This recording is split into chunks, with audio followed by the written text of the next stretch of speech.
Anotamos en la hoja 15, en la carilla B, 5 renglones de abajo hacia arriba en la primera palabra. En la clase anterior terminamos trayendo la Mishnah en el Tratado de Tamid, donde nos describió el Lishkat Bet HaMoked, donde nos describió esta gran construcción con una cúpula arriba, que adentro de ella había otras 4 habitaciones. Por lo pronto, vamos a remarcar un detalle que es lo que aquí, específicamente la Gemara quiere cuestionar, que dentro de esa habitación, dentro de esa construcción había 4 habitaciones.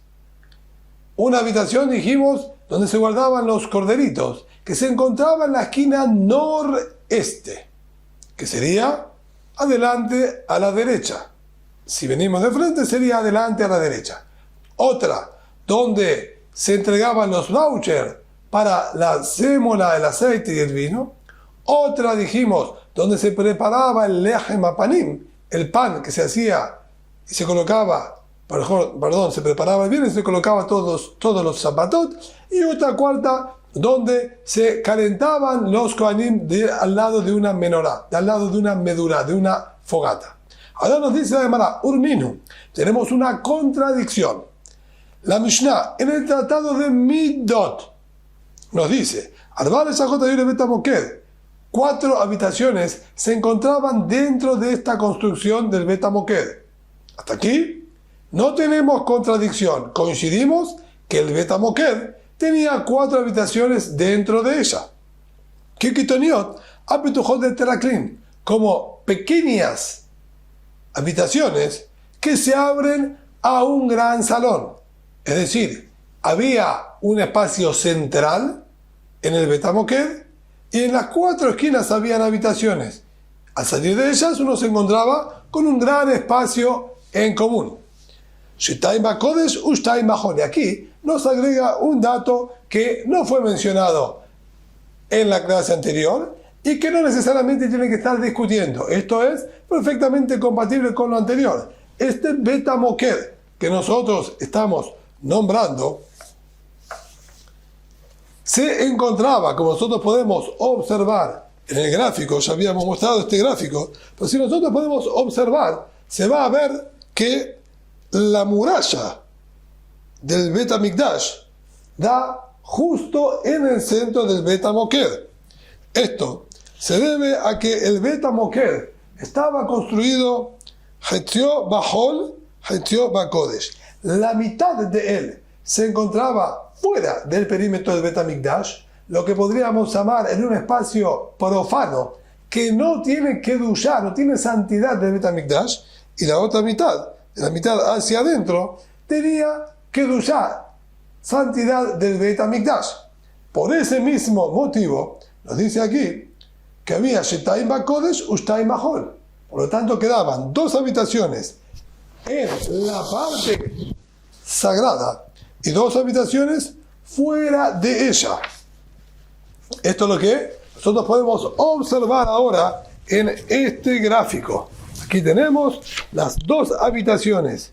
Estas 2 se encontraban del lado profano y estas 2 del lado que tenía kedushá, del lado que tenía santidad. A tales efectos, para marcar la diferencia, cuál es el espacio sagrado y cuál no, nos dice aquí la Mishnah también, como si fuesen punteras de madera. Aquí se pueden observar, no sé si se llega a ver, ¿sí?, en el gráfico, punteras de madera sobresalían del piso para marcar el límite entre lo profano y lo que era kadosh, y lo que era santo. ¿Y qué función y utilidad tenían estas habitaciones? Hasta este momento podemos todavía dejar perfectamente compatibles la Mishnah que estudiamos en la clase anterior con esta, solo que aquí nos aportó más detalles. El Bet HaMoked, esta gran construcción, tenía las 4 habitaciones adentro, como estudiamos anteriormente, solo que nos aclara que había 2 en la parte profana y 2 en la parte sagrada. Ahora nos agrega, ¿qué utilidad tenían estas 4 habitaciones? Ma'aravit Deromit, y ahí está Lishkat Telae Korban. Así hay que corregir. La habitación Ma'aravit Deromit. Ma'aravit Deromit sería sudoeste. Sudoeste es aquí. Esto es el sudoeste. El lado derecho es el profano y el lado izquierdo aquí es el Kodesh. El norte lo tenemos aquí, el oeste lo tenemos aquí adelante. Por lo tanto, el Lishkat Telaim, la habitación de los corderos revisados, se encontraba, dice aquí, en la esquina sudoeste. Cosa que en la Mishnah anterior, que vimos en la clase pasada, dijo que se encontraba en la esquina Sefonit Ma'aravit. Se encontraba en la esquina noroeste, aquí a la derecha. Aquí entonces encontramos la primera contradicción. De acuerdo a la Mishnah anterior, esta de aquí era el Lishkat Telaim, la habitación de los corderitos. De acuerdo a nuestra Mishnah ahora de Midot, se encontraba de este otro lado. No solamente esto, sino que continúa y nos dice ahora la misma Mishnah allí. Deromit Mizrahit, la habitación que se encontraba en la esquina sudeste, Hi Haita Lishka Sheayu Osim Bal Lechem Apanim. Era la habitación donde se preparaba el Lechem Apanim. Esta todavía podemos coincidirla con lo que estudiamos en la clase anterior, que dijimos que la familia de Bet Garmu preparaban allí el Lechem Apanim. Mizrahit Sefonit, la habitación que se encontraba en la esquina noreste, que de acuerdo a la Mishnah anterior, allí estaban los corderitos. Va Ganzu Bet Hashmonae, Abre Mizbeach Sheshiketzum Malche Obde Kohabim. Allí se encontraban guardadas las piedras que eran antiguamente parte del Mizbeach.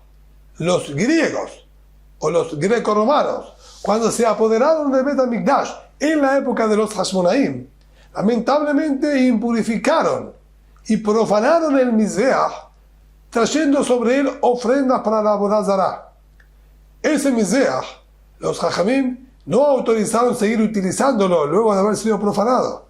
Todas las piedras de ese Mizbeach fueron desmanteladas y colocadas en esta habitación guardadas, ya que tienen Kedushá, tienen su santidad original, solo que al haber sido utilizadas para la Avodah Zará, no las querían seguir utilizando. Entonces las apartaron para que nadie le dé ningún tipo de uso, y se encontraban en esta habitación que estamos mencionando dentro del Bet HaMoked, cosa que en la Mishnah anterior tampoco había sido nombrado. Sefonit Ma'aravit, va Yordin le Bet HaTevilá, y aquella habitación que se encontraba en la esquina noroeste, allí Yordin le Bet HaTevilá, allí había una escalinata que llevaba hacia un sótano donde se encontraba una tevilá, una migbe para sumergirse y que se purifiquen los kohanim que tuvieron algún inconveniente. Por lo tanto, vemos entonces claramente que la Mishnah del tratado de Tamid discute con lo que está escrito en el tratado de Midot. ¿Cómo son compatibles? Amar Rabuná, a eso nos dijo Rabuná, Man Taná Midot. ¿Quién es el Taná autor del tratado de Midot? Rabbi Eliezer ben Yaakov. Son las palabras, son de autoría de Rabbi Eliezer ben Yaakov. No es el mismo Taná que recopiló el tratado de Tamid. Dicen algo. Vamos a traer una prueba al respecto. Ezrat Nashim hayta orech 135 al rojav 135. Nos dice ahora, y vamos nuevamente a los gráficos, nos dice ahora que la Ezrat Nashim, el espacio llamado Ezrat Nashim, que era este primer espacio que se encontraba en el Bet HaMikdash.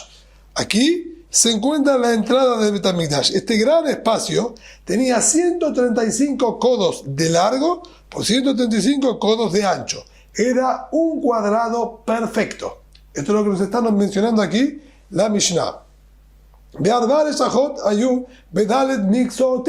Y había 4 habitaciones en sus 4 esquinas, como se puede observar. ¿Sí? Aquí abajo tenemos quizás una vista más frontal. Esta era la Ezrat Nashim. Aquí se puede notar perfectamente cómo era un cuadrado. Y en las 4 esquinas había 4 habitaciones. Y nos dice así: Uma ayu meshameshot. ¿Qué utilidad tenían esas 4 habitaciones? Dromit mizrahit y aita lishkat hanezirim. La habitación de la esquina sudeste, y tenemos el sud, que es a la izquierda de la entrada, por aquí la entrada, a la izquierda es el sud, sudeste, era lishkat hanezirim, la habitación de los nazarenos. Shesham נזירים מבשלים שלמיהם ומגלחים שערן ומשלחים תחת הדוד. Allí, en esta habitación, los nezirim, al culminar su tiempo de nezirut, tenían que cortarse el cabello conjuntamente con 3 ofrendas que ellos traían, pero puntualmente una, el nazir, el carnero de Shelamim que traía el nazir, tenía que ser cocinado en esta habitación que estamos ahora mencionando, aquí abajo, en esta habitación, y cuando encendían el fuego para cocinar esta ofrenda, el cabello que le cortaban al nazir al culminar su nezirut tenía que ser quemado debajo de la olla. Todo eso tenía lugar dentro de esta habitación. Aquí se cortaba el pelo del nazir. Aquí se cocinaba esta ofrenda de Shelamim del Nazir y allí mismo se quemaba el pelo del Nazir. Esto es lo que nos está nombrando aquí, diciendo,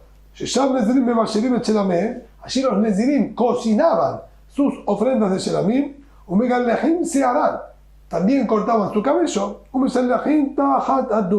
y lo lanzaban debajo de la olla donde se estaba cocinando la ofrenda de Shelamim.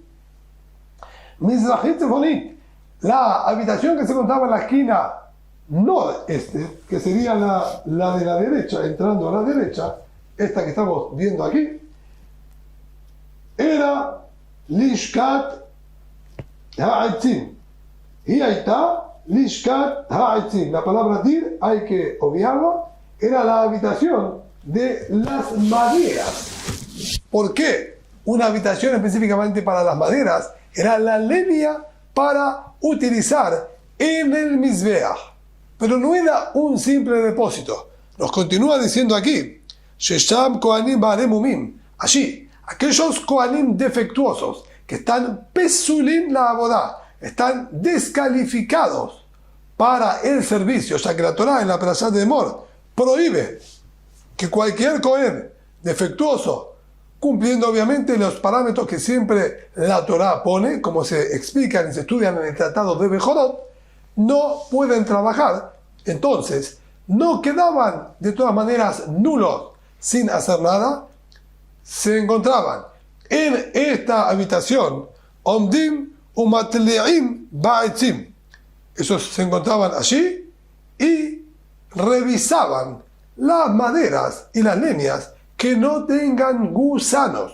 Shekol etzesh motorat pasul legabe mizbeach. Cualquier leña o madera que tenga gusanos queda también inapropiada para su uso en el mizbeach. Por lo tanto, debían pasar una revisión. En esta habitación, los kohanim defectuosos que no pueden servir a Boreolam, por lo menos eran útiles revisando las leñas para el Mizbeach. Esta era la utilidad que tenía esta segunda habitación. Sefonit Ma'aravit. Si subimos nosotros ahora hacia arriba, la esquina noroeste sería entonces la de aquí arriba, donde se puede observar una pequeña, como si fuese una pileta. Nos dice que esta habitación era Lishkat Metzoraim. Y ahí está, Lishkat Metzoraim. Era la habitación de los Metzoraim, de aquellos que tenían tzarat. Cuando ellos terminaban su proceso de purificación, luego de haber sido salpicados con la sangre y el agua de los pichoncitos, etcétera, como nos dice la Torá, tenían que acercarse al Bet HaMikdash con una ofrenda, con varias ofrendas, en verdad eran 3 ofrendas también, pero la principal era el Asham Metzorah. Pero previo a eso, por más que ya estaba puro, la Torá exige nuevamente que vuelva a sumergirse en la mikve antes de ingresar a la Azara. Esto es el Ezrat Israel y Ezrat Kohanim. Nosotros aquí dijimos, es el Ezrat Nashim. Él aquí se sumergía previo al ingreso al Ezrat Israel. Él se tenía que acercar al portón que se encontraba aquí, a Sham Nicanor, para terminar de purificarse. Y la cuarta y última habitación, Maravit, Velomit, la habitación que se encontraba en el lado sudoeste, que es esta de aquí, nos dice la Gemara que Rabbi Amar Eliezer ben Yaakov, Shachachti ma hayta meshameshet, olvidé qué utilidad se le daba. Esto nos da ya el primer indicio. Esta Mishnah se encuentra en el tratado de Middot, como mencionamos anteriormente, y nos describió qué es lo que había en el Ezrat Nashim.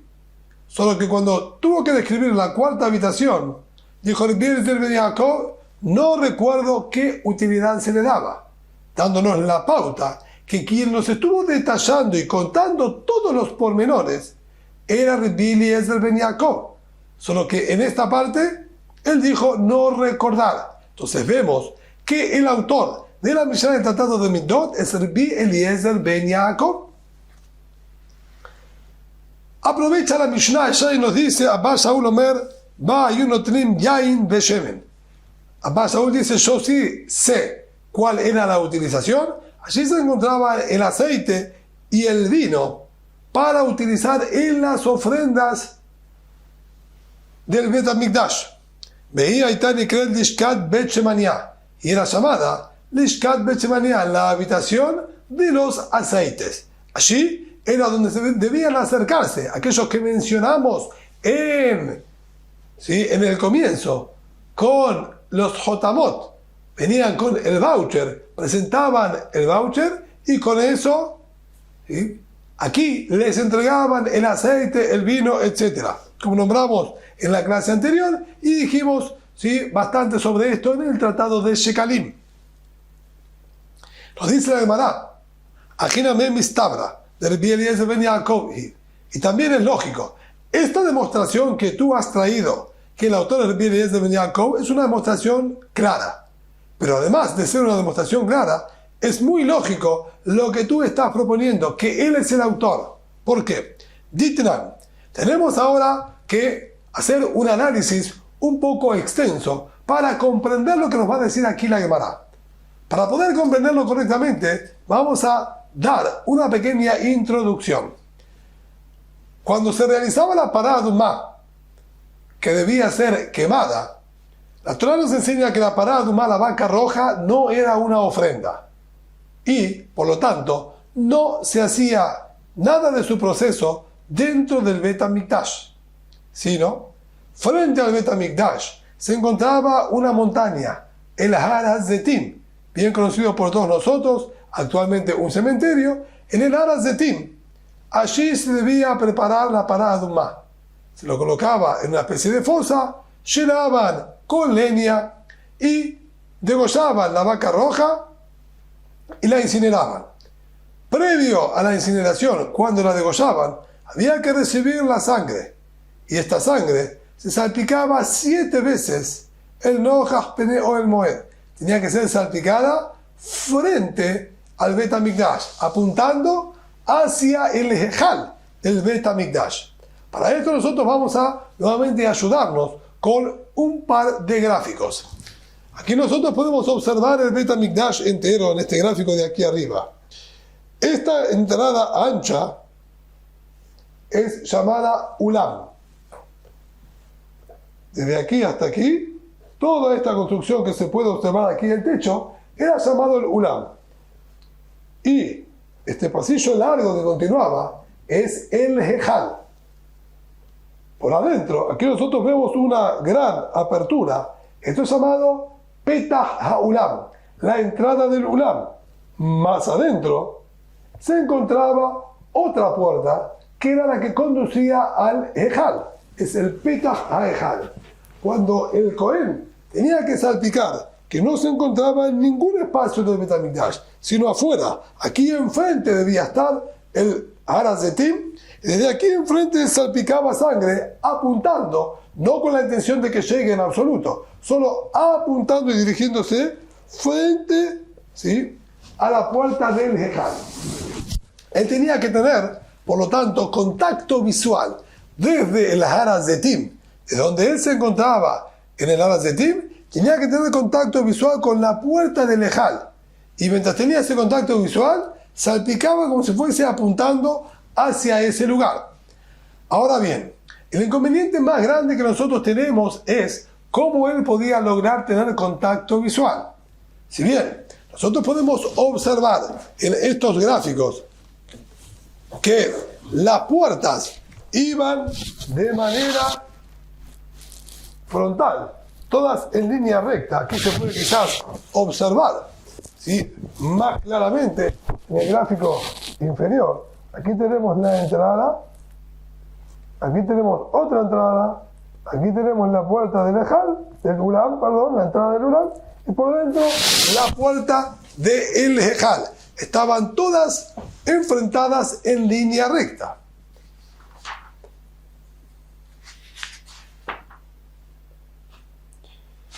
Y vamos a ver cómo era entonces posible que él pueda verlas. Nos dice la Gemara lo siguiente. Ditran, estudiamos, Kola Ketalim Shayusham, Ayu Gebohim. Todas las paredes que se encontraban en el Beit HaMikdash eran paredes bastante altas.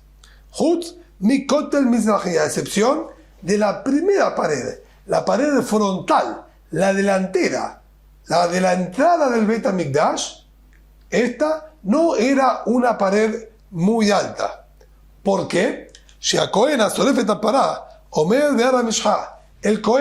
que iba a quemar la vaca roja, él tenía que estar parado, como dijimos, en el Har HaMishcha, en el Har HaZetim.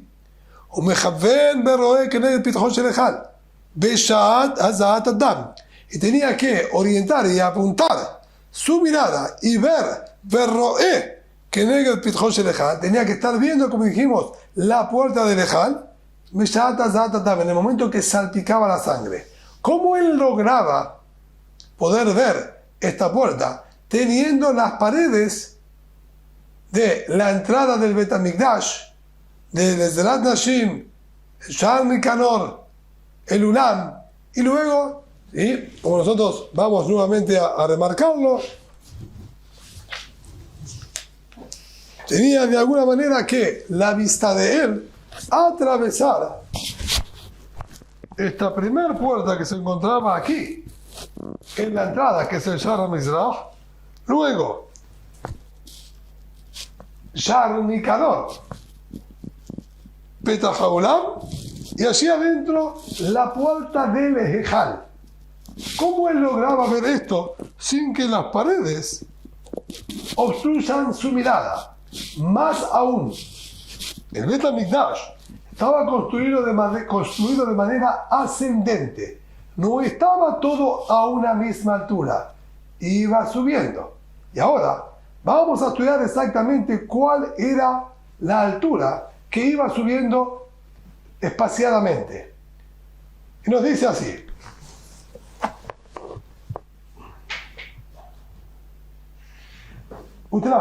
Estudiamos. Con la Petachim Shayusham, Komham Esrim Amma, Berahvam Eser Amot. Todas las puertas que se encontraban en el Beit HaMikdash, tanto el Sha'ar HaMizrach, como el Sha'ar Nikanor, como el Petach HaEjal, como el Sha'ar HaEjal que se encontraban adentro, todas tenían las mismas dimensiones. 20 codos de altura por 10 codos de ancho. Entonces, el espacio visual que había desde la puerta de entrada permitía ver solamente a una altura de 20 codos. Al estar el Cohen parado a la distancia en el Har HaZetim, que se encontraba enfrente, que solamente podía observar máximo, lo que le permitía a su vista pasar por este primer portón, por el primer portón, el Shar HaMizrach, que tenía solamente 20 codos de altura. Y por allí tenía que lograr observar incluso la puerta. ¿Sí? Miraba por debajo de esta puerta y lograba que la mirada de él pasara por aquí y llegue a observar la puerta de lejano. Ahora bien, cuando nosotros seguimos la descripción, Utral, una vez que nosotros pasábamos el Har HaBayit, que nosotros tenemos el Har HaBayit, pueden observar que aquí hay como una pequeña pared pequeña. Tenemos aquí un gráfico más de cerca, donde nosotros podemos ver de qué se trataba. Aquí tenemos, por ejemplo, ¿sí? Esto es el piso del Har HaBayit, que se observa aquí, y esta pared que se llamaba Soreg era una especie de división fabricada con maderas que estaban entretejidas entre ellas, una pequeña altura de 10 tefajín, de 10 puños de altura. Estudiamos desde el Soreg, que sería esta baranda, como dijimos anteriormente, esta valla, de aquí hasta la pared externa del Bet HaMikdash, había 10 amot, había 10 codos. Usted me se madot hayu sham. Y como se puede observar, hay una escalinata de 12 escalones. Estos escalones tenían Rum Ma'ala Hatzi Amba, la altura de estos escalones era medio codo, y la pedada donde se apoya el pie, otro medio codo. Ahora, si nosotros hacemos el cálculo, al tener 12 escalones, cada uno de medio codo de altura, sería equivalente a tener 6 codos de altura. Quiere decir que desde el piso de la Azara, que es la altura a la que se encontraba también el Cohen, que quemaba la parada de un mar, la vaca roja, solo que estaba a la distancia, en la montaña que estaba enfrente, pero se encontraba a la misma altura. Entonces, desde esta altura hasta el piso de entrada del Bet HaMikdash, ya había una elevación de 6 codos de altura. Tedvar Ma'anot, Mitoja, Hayodot Bezat Israel Ezrat Nashim. Una vez que nosotros ingresamos al Bet HaMikdash, nosotros nos vamos a encontrar con el Ezrat Nashim, esta entrada donde se encontraban las mujeres, como se observa aquí, es el Ezrat Nashim. Esta pequeña raya que se observa es el Soreg. Aquí están las escaleras, subimos 6 codos como dijimos anteriormente, ingresamos en el Ezrat Nashim. Y cuando queremos pasar del Ezrat Nashim por el Shar Nicanor al Ezrat Israel, nos encontramos nuevamente con una gran escalinata en forma semicircular. Esta escalinata, nos dice aquí Tetva Ma'anot, Olot Mitoja, 15 escalones subían de ella del Ezrat Nashim al Ezrat Israel, Hayodot Bezat Israel al Ezrat Nashim, o a la inversa, bajaban desde el Ezrat Israel hasta el Ezrat Nashim. También aquí la altura era de medio codo y la pedada de medio codo. Ahora, al tener 15 escalones, serían 7 codos y medio de altura. Es decir, que el Ezrat Israel estaba 7 codos y medio más alto que el Ezrat Nashim. Sumemos los 6 codos que se elevó el terreno desde el Har HaBayit, tenemos entonces 13 codos y medio más alto el Ezrat Israel, más alto que el piso del Har HaBayit. Ya nos elevamos entonces 13 codos y medio. Utlan, Benaolam la Mizbeach Kaf Bet Amar. Estudiamos entre el Ulam. Aquí tenemos el Ulam de cerca, esa parte, esa construcción ancha que nombramos anteriormente. Entre el Ulam y el Mizbeach y el altar que está aquí, había 22 codos de distancia. Usted me extrema Malota Yusham. Y ahí se encontraba una caminata de 12 escalones. Como se puede observar aquí, estaba distribuida de una manera muy específica, no tenían todas las pegadas la misma distancia, había más cortas y más largas intencionalmente, pero también aquí, Rum Ma'ala Hatzi Amma, Shiraha Hatzi Amma. También aquí, la altura de cada pegada era de medio codo y la mayoría. Sí, perdón, la altura del escalón era de medio codo y también la pegada era de medio codo en su mayoría. Tenemos entonces que sumarle nuevamente otros 6 codos más de altura, teniendo entonces un total de 19 codos y medio de altura, hasta entrar al Ulam, desde aquí hasta el final, que sería desde esta entrada, la entrada del Ulam hasta el final de todo ese Kodashim, todo se mantenía a la misma altura. Quiere decir que desde aquí, parados desde afuera, lo mismo hubiese sido en el Ar Hazetim, hasta el piso del Ulam, había 19 codos y medio de altura. Y ya que la puerta inicial tenía 20 codos de altura, entonces el medio codo libre que quedaba en la parte más alta de la puerta de entrada, a través de ese medio codo, el Cohen podía observar y llegar a ver la parte inferior de la puerta del Ejal. Él está parado aquí abajo, mira directamente, en forma recta, pasando por la puerta del Mizrach, por la puerta oriental, y observando ahí directamente, podía llegar a ver la parte, como dijimos, inferior de la puerta del Ejal. Si es así, de acuerdo a los Jajamim, entonces no habría ninguna necesidad de hacer ningún cambio especial y todas las paredes del Bet HaMikdash podrían ser entonces muy altas sin que esto interfiera en absoluto, ya que el Cohen tiene el contacto visual a través de la puerta de entrada.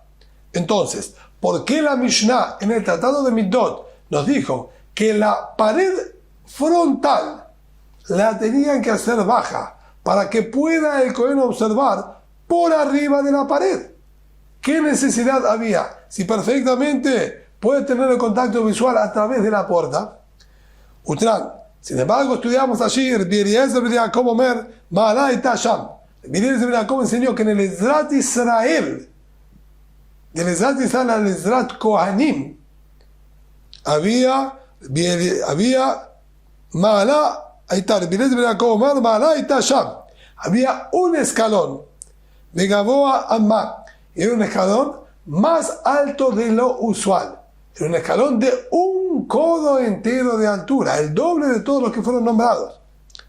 Medujana Tunalea. Y allí había una especie de tarima construida.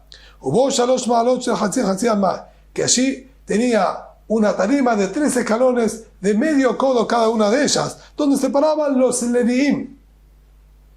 Pero más allá de esto, si nosotros ahora elevamos el terreno un codo más, entonces nos va a quedar la puerta del Ejal, en vez de a 19 codos y medio de altura, a 20 codos y medio.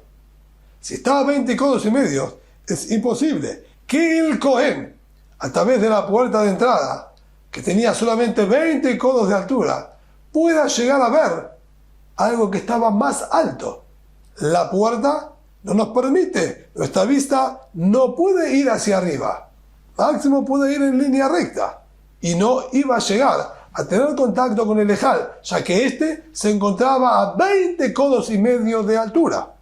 Entonces, y Amar también llamar Eliezer ben Yaakov, si nosotros decimos que el Taná, el autor del Masejet del Tratado de Middot, es Eliezer ben Yaakov, Aino de Ixel le Pitja, ¿se entiende? Que la puerta le cubría la visión y no podría lograr ver la puerta del Ejal. Entonces, por lo tanto, tenían que hacer la pared frontal baja para que el Cohen logre ver por arriba de la pared. Y ahí sí, observando por arriba de la pared, él podía llegar a tener, ¿sí?, contacto visual con la puerta del Ejal. Era Yamarta Rabbanan.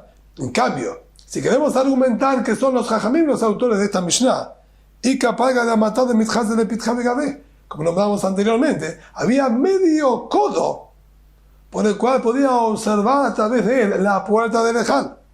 El Arab, Shema Minna, Rabbi Eliezer ben Yaakov y. Si no, aprendemos de aquí que el autor entonces del tratado de Midot es Rabbi Eliezer ben Yaakov.